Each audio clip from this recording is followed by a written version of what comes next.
Hi everyone, this is the Minneapolis Minute. I'm Sarah McKenzie coming to you from Minneapolis City Hall. An innovative city program has succeeded in preserving 770 units of affordable housing in Minneapolis.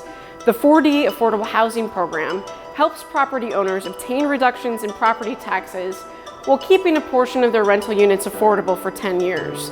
This is one of several strategies the city is using to address the affordable housing crisis.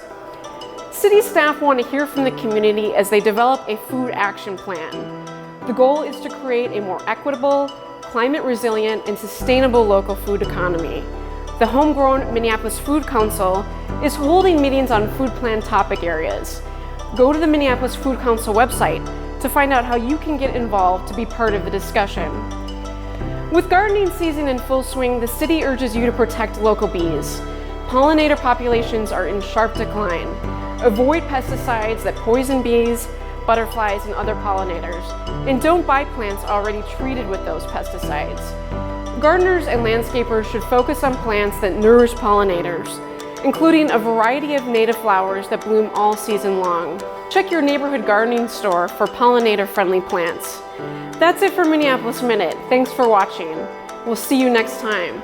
For more city information, contact 311 or check out the City of Minneapolis website.